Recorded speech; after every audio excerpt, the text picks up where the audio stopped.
in the still of the night. He carefully removed the cloth cover from the Buick LeSabre.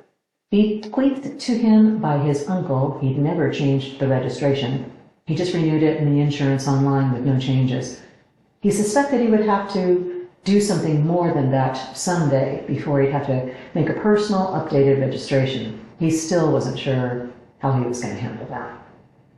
The dusty, dark gray exterior of the car was perfect for urban night camouflage. The tinted windows gave him a sense of anonymity. He never washed it. He didn't think his uncle had taken it to a car wash for years before he died.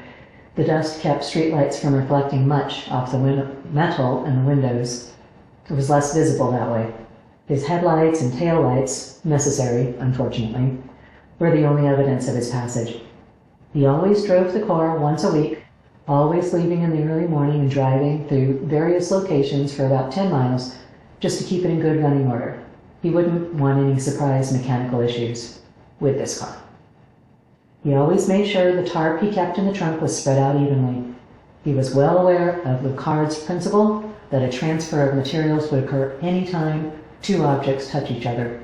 He absolutely did not want any kind of transfer occurring that would show any location except his destination. He wasn't stupid. He'd done his research. Biodegradable gloves from Walmart, dollar store plastic trash bags, and rain ponchos, all were stored safely in one corner of the trunk on top of the tarp.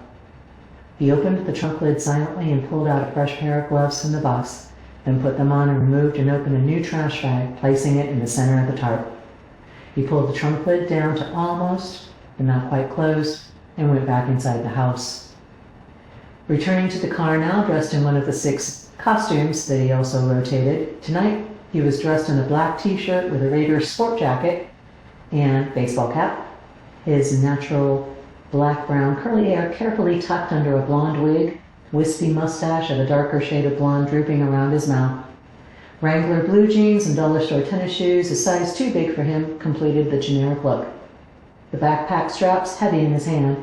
He held the pack away from his body to avoid any possible contact and placed it in the center of the trash bag in the car trunk, pulling the bag up around the pack and tying it off securely. He pulled the trunk lid down and pushed it closed silently. Nodding to himself in satisfaction, he removed the gloves one finger at a time so they weren't turned inside out. They would be disposed of in due course. For now, they were stuffed in the front right pocket of his jacket, which he zipped shut. Every 3 months, he took the car in for an oil change and maintenance check, regardless of the low mileage since his last visit. He always went to the same mechanic his uncle had used. He'd been taking the LeSabre in for his uncle for years before his uncle had died, and he knew that consistency bred indifference. No one paid any attention to his weekly 1 a.m. Tuesday morning drives. Everyone else in the neighborhood was fast asleep in their beds, worn out from their respective Mondays. Thanks to his careful maintenance, the car always started with very little sound. The trees on the property helped to mask whatever noise he might make. He backed the car out of the driveway and headed east, his precious cargo stowed away in the trunk. He was mindful to take surface streets with little or no CCTV cameras, choosing roads without ATMs or banks, grocery stores or large box stores. Even the industrial areas were prone to aerial camera monitoring, but he knew which cameras were active and which ones were just there to deter would-be vandals and thieves. The residential areas were the easiest to navigate. Nearly all had some kind of porch camera set up, but those were aimed at the porch and usually had poor street visibility. He was also careful not to pick the same route. In some things, consistency would work against you just as quickly as it worked for you. You had to always be thinking, evaluating, and calculating. You never know who might be a night owl or getting ready for a swing shift at a local hospital or clinic. He had a dozen pre-planned routes he selected from on a rotating basis, and they always included at least one residential or commercial construction zone, where he was assured to pick up a lot of dust and dirt debris. It was all a carefully orchestrated mask to cover up any possible traces of the Buick's 2 consistent destinations, his home and where his beloveds would be released. He took his time navigating through tonight's chosen route, paying attention to his driving speed and making full stops at the stop signs, but not for longer than a second. Too much longer, and that, too, could draw attention. After about 20 minutes, he was nearing his destination for this evening's little adventure. He knew the police were out in force, watching for suspicious vehicles and any activity out of the ordinary. Tonight, just as every night he came out on these forays, he was the definition of ordinary. He turned off the driving lights, thankful that the late model sedan did not have automatic running lights. He turned the ignition off and let the car drift to a stop along a section of dimly lit street. He was about 5 blocks from his final destination. He'd be walking in from here. He exited the car without sight or sound, the interior light bulb having been removed long ago, giving away nothing. He opened the trunk and pulled on a new, disposable rain poncho, then quickly opened the trash bag and removed the backpack, pulling it over one shoulder and then the other. He closed the trunk with a quiet snick. Moving his feet along the sidewalk, he slowed his gait and lowered his head toward the ground in front of him. He felt his shoulders slump as he bent forward, imagining he was an old man, aching of joint and stiff of muscle. It seemed to be getting easier to get into that character with every subsequent trip. A thought briefly crossed his mind. This really has to stop. He shook his head sharply.